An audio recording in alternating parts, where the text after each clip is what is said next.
Okay, well, thank you for joining us today. The Cornell Museum has been a great host, and we've had great talks today.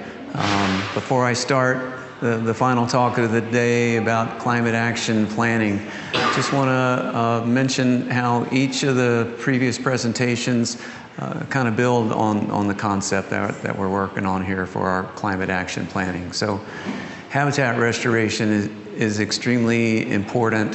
Having the vegetation as the foundation for the ecological system, it allows the birds and the pollinators that are inherent to the area to be in place. And having that vegetation established in a healthy way, it soaks up the water and it treats the nutrients and it keeps the ground from eroding.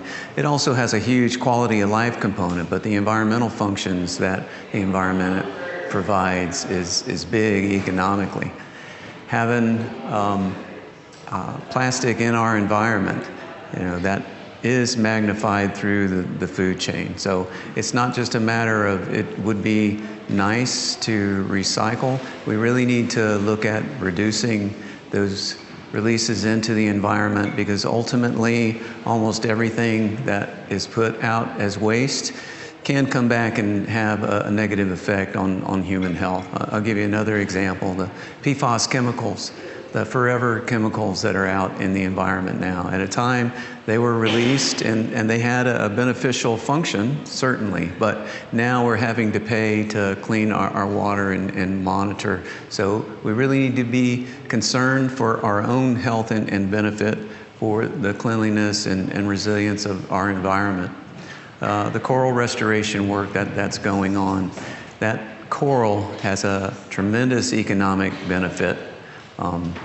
The biggest one really is protection of structures that are built on land. The protection from storms that comes from having a functional coral reef system is huge.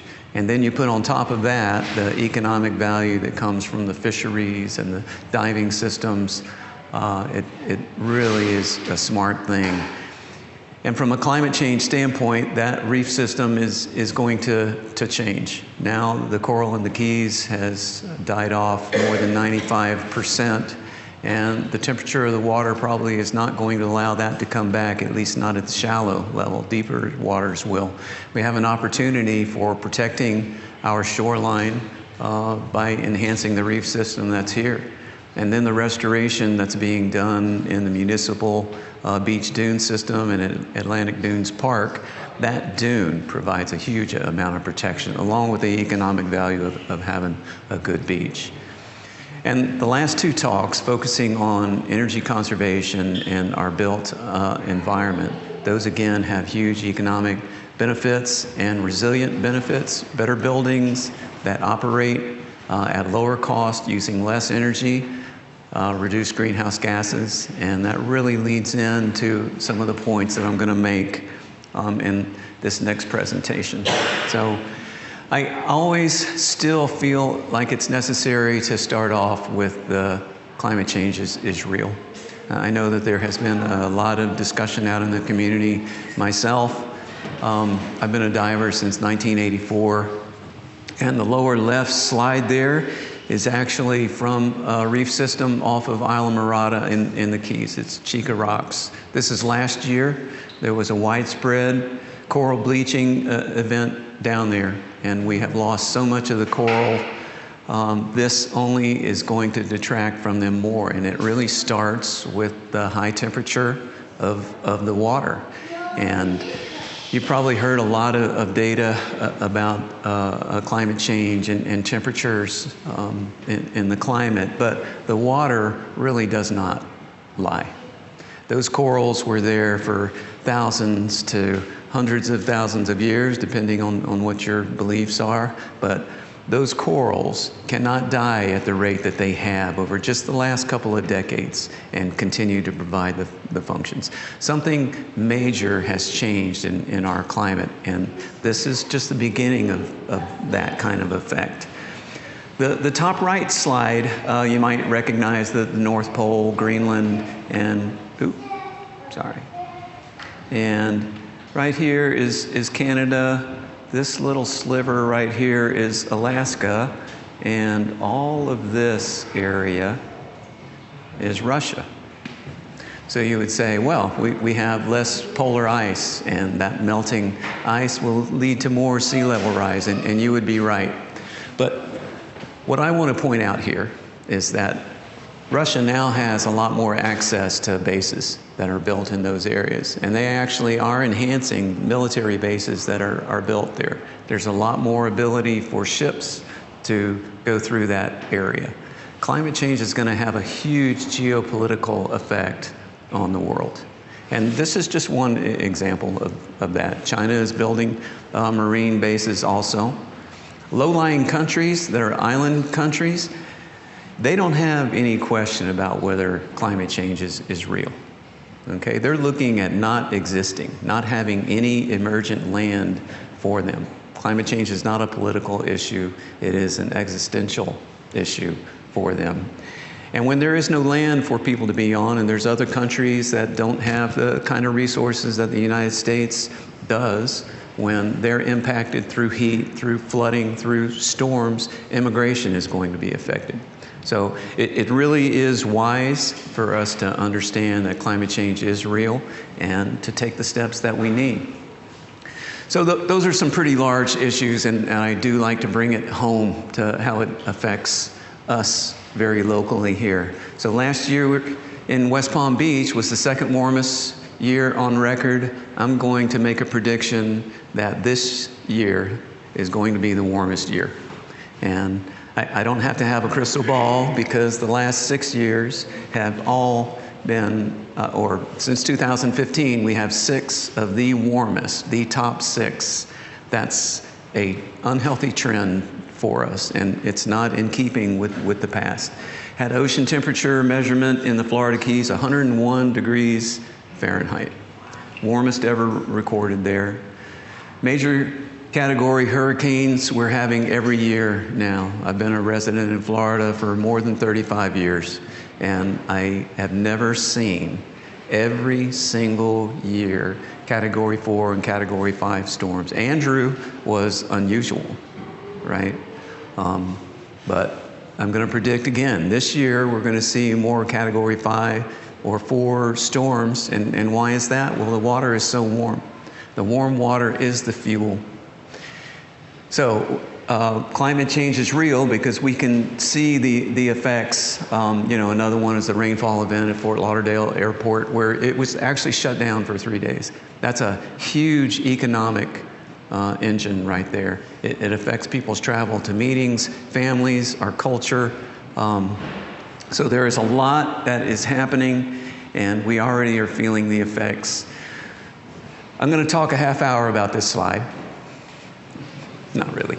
I could. There's a lot of data on this slide, and I do like to show it because there is such a robust database of temperature and emissions and modeling to put together something like this. I'm just going to point out, I keep hitting the wrong one. There we go. Right here you have years, and this axis is global release of carbon dioxide equivalent. So there's multiple greenhouse gases, not just carbon dioxide. And what you see is that at 2030, if we reduce our emissions by about half, then we'll be on track to limit warming to 1.5 degrees. And then at 2050, if we hit net zero, then we'll be on track to limit our warming to 1.5 degrees zero. Okay, that's really the take-home message here. And why is that important? Well, there is a human element to it. Okay, at 1.5 degrees of increase, which some studies are suggesting we already have gone past that, honestly. But 14% of the Earth's population will be exposed to severe heat waves. At 2 degrees of increase, it more than doubles. Okay, these are real people's lives that are going to be affected. And the next one, extreme heat waves, is a higher level of a kind of heat wave. Hundreds of millions more people will be affected by these heat waves, the difference between 1.5 degrees C and 2. Okay? If you care about people, if you care about life, then I would say limiting to 1.5 degrees C increase is something that we should be doing. Also, a 2018 study looked at the rate of increase of sea level rise, and we are not on a linear track. This is just using a linear track. The amount of sea level rise is actually increasing, the rate is. But at that rate, we would have 26 inches 75 years from now. Now, there are children, small children now, that are going to be alive at that point. And they're going to be looking at what we have done, because we now know that climate change is real and the effects that we're going to face. So, what should we do? One of those major features in a climate action plan is emission reduction. And in fact, the city of Delray Beach did pass a resolution adopting as much as possible to meet the recommendations in the Regional Climate Action Plan published by the Southeast Florida Regional Climate Change Compact version 3.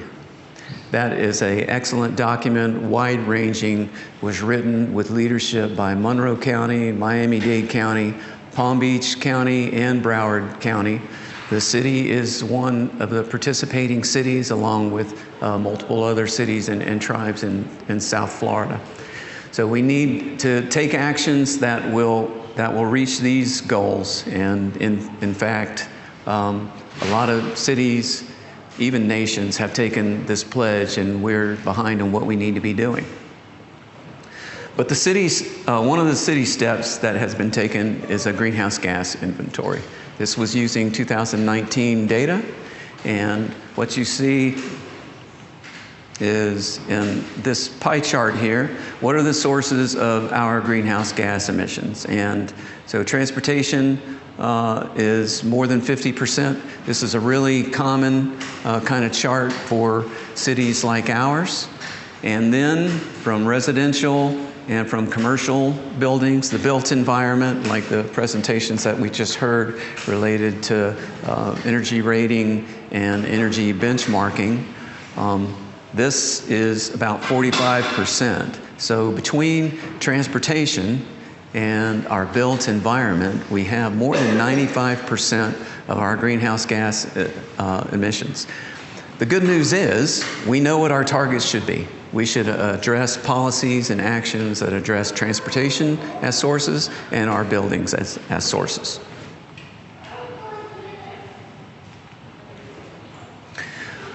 So we've done research on multiple climate action plans. I mentioned the Southeast Florida Regional Climate Compact, and we'll post this presentation. It will have a live link to take you there.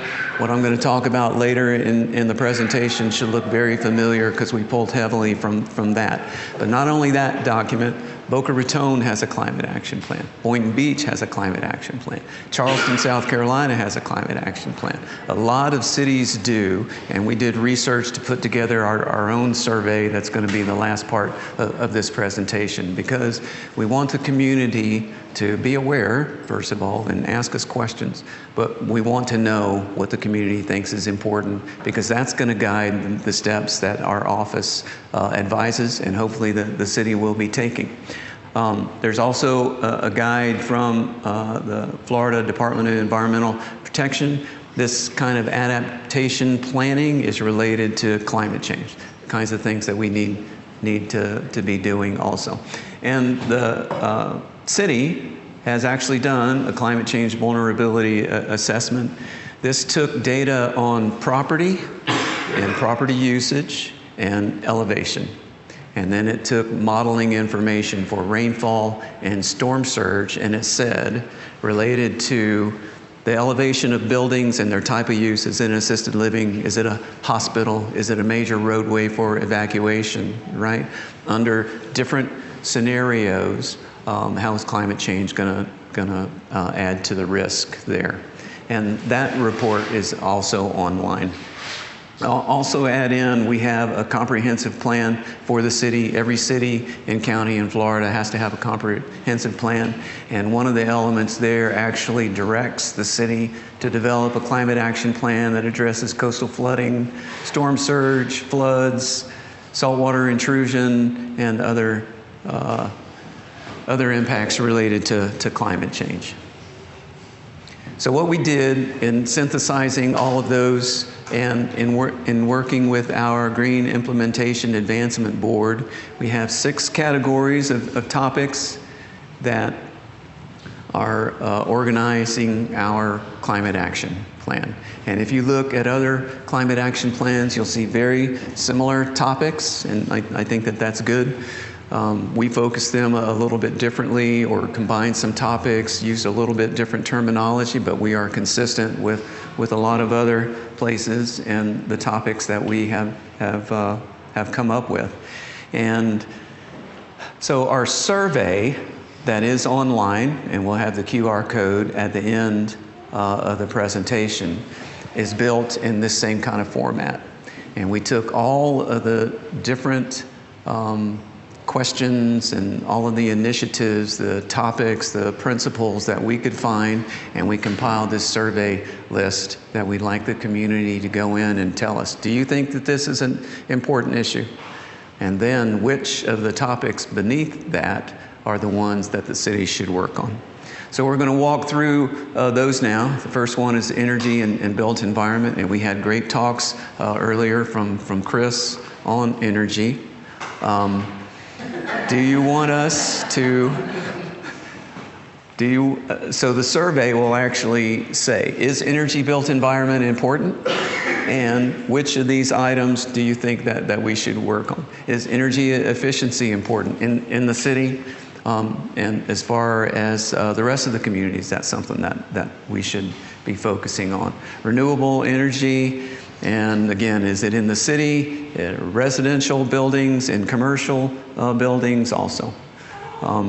We have a development of green workforce, and that is a concept that may not at first be readily apparent why that would be the case, but if our built environment is 45% of our greenhouse gases, then the people that are building those buildings, they need to not just understand, oh, I'm doing this. They need to understand, well, I'm caulking, I'm using these materials, I'm insulating, and it needs to be comprehensive between the rafters to cover all. They need to know the why so that we have better buildings. And having a worker that knows how to do those things is the way that we address greenhouse gases in buildings. Another part of workforce development is electric vehicles. Electric vehicle maintenance is very, very different from internal combustion engine. So we need to have a workforce that is trained, and we can actually grow Delray Beach as a hub of green community that is actually benefiting from the economics behind addressing climate change. So our green building ordinance was passed 2 years ago. We have an opportunity for revision of that coming up. According to the ordinance that was passed, November 1st, 2024, we should reevaluate. So are there things that we can do there?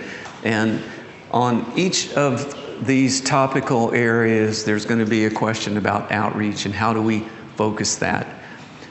Addressing climate change is going to be a matter of numbers. We need to have more people understanding why it's important, what really works, and actually taking actions in their everyday lives. There's something every single person can do and should do. So how do we focus our outreach? We're also asking the question of, what did we miss? What other topics other than these do you think fits under this that we should take action on? And comments, and I'm sure that there will be pro and con and what are you doing? We welcome all of those comments. Okay, the next section is green infrastructure and natural environment, and we had several presentations on these. We have a dune that provides tremendous amount of protection. Again, our habitat in our parks, it's not just a quality of life, but actually having the natural environment that is used to the heat, it's going to respond better, and it's going to maintain as climate change continues. Saltwater intrusion, as sea level rise increases, the pressure on saltwater going through the aquifer will increase. So it will creep inland. There's already research that is going on with this, but is that something that we should take a look at more? Our existing tree planting program, this addresses the urban heat island. And protection of existing trees, that's a comment that we hear, because if we want to increase our tree canopy, we need to protect our existing trees. Native planting on private property. George Gann, in our first talk today, made a good point about the connection of environment. So we have larger park areas and some preserves, but there's a way to connect all of those by having more native plants in individual yards. And I have seen it myself. Chris's yard is great, by the way. The amount of wildlife that will come in if you have the right habitat there is amazing. The pollinators that will come there, the butterflies and the birds. So it's a quality of life, plus it is an actual function. And then use of our green infrastructure. Which of these features or others is really a good way to go. For our shoreline protection, I've talked to a lot of members of the community that live along the Intracoastal Waterway, and rather than having seawalls, we could put in mangroves, shallow up those areas also, and you'll actually provide food for manatees. We had a lot of manatee die off in the last few years because they were starving, because they don't have the food in the waterways that they can access. It takes a lot more energy for them to migrate offshore. We could restore our shorelines, block the water that's rising from flooding yards, and also provide more habitat for our animals. So our coral restoration, we had a good talk on that, and I mentioned before the benefits of having that protection. Again, outreach and other comments or other ideas and comments will be a part of all of these. In the water section, and this is very broad in water topics, grouped into one area, enhancing our stormwater system, because like the Fort Lauderdale Airport had a very large rainfall event, maybe we should look beyond what is required in the engineering factors right now and enhance our stormwater system. Should we look at water use efficiency and conservation? And here's where we have redundancy and overlap between our topics here. Water is very heavy. It takes a lot of energy to pump it out of the ground, pump it to the treatment system, run it through the treatment system, pump it to your house, and then pump out the wastewater to get to the plant, treat that, and discharge it. So a lot of energy use and greenhouse gas production comes because of our water. Conservation and efficiency protects our aquifer, but it also saves a lot of greenhouse gases. So outreach on which topics are important. Our green infrastructure, another topic here is distributed stormwater. So there are properties that the city has that there is no development on them. Those could be used in the future for stormwater handling. In a distributed nature, to have plantings and the ability for stormwater to be routed to those might give us additional protection in the future. And encouraging people to put swales in their own yards. There's an amazing amount of water. I actually advised some people on my street, and they had their swale maintained, and the flooding issue was way cut down. Saltwater intrusion, again, has an effect on the groundwater. Hardening our water-related infrastructure, because if we are flooded or if the grid goes down, having electricity to them. And related is renewable energy. So our next section is waste and recycling. Recycling is important, but it's not really the answer. We need to reduce our generation of waste, and because waste that we throw away, it has energy that is required to put that together. Anything that we don't use very much, we should consider another way to go about that, or having a replacement that comes from a renewable source or can be reused. But our recycling program in the city is mainly on single-family residences. Should we focus on expanding that? Waste reduction, I mentioned there's more and more of a market on environmentally preferred products, so those are coming from sustainable sources, things like lumber that comes from managed forests and is generated in a sustainable way. And should the city have an environmentally preferred purchasing program? I mean, all of these things are going to require change, but input is going to tell us where we should focus our efforts. Transportation. So transportation was more than 50% of the greenhouse gas emissions from our inventory. This is a huge source. It's also a very, very difficult issue, even more so than the built environment, because we already have a roadway system. Vehicles are used by everyone. There is not enough electric vehicle charging out there. But if we're going to reduce our emissions by 50%, there are things that we have to do to address this source. So do we look at multimodal transportation, as a plan, all of them incorporated? Or, there's individual things that we could do. Would bus shelters at bus stops make it more likely that they're used? The regional public transportation system would mean that we were working with other governmental entities like the county. Looking at hybrid EV and alternative fuel vehicles in the city and in the community. How do we enhance those? EV charger plan, a no idling policy. The city has this policy, but there's other places, like the school system was actually looking at a policy like this, because a lot of people will wait when they're picking up their children. Of course, if you have an electric vehicle, then you can run your air conditioner and you don't have your internal combustion engine running. That's what I do with my dogs, and we take them almost everywhere to keep them nice and cool. And an increase in fuel efficiency. This is going to be more of we may not be going to electric vehicles. We may go rather to hybrids or vehicles that are just more efficient. So it may be an easier step. So those are some of the things. And again, if you have comments or other suggestions underneath that as topics or strategies, then that's what we need to hear. So climate resilience is the final section, and it's really going to have a tremendous amount of redundancy with all of the other chapters, which is okay. We want within the plan to have the reasoning why this is important. And we may have a water and an energy and a transportation. There will be equity issues also. And so I like to point out at this point that with the temperature increase, those people that work outdoors in Florida are going to have a lot more of an impact, okay?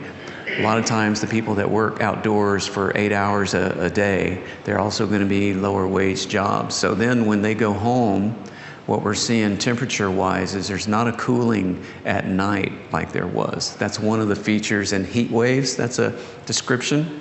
When your nighttime temperature doesn't drop. So you'll have a double or triple whammy of someone who's working outside during the day. They go home, it doesn't cool off. They may not have the money to run their air conditioner overnight to keep them cool. That's going to affect their health. It's going to affect their children's ability to have an education. And these are equity issues.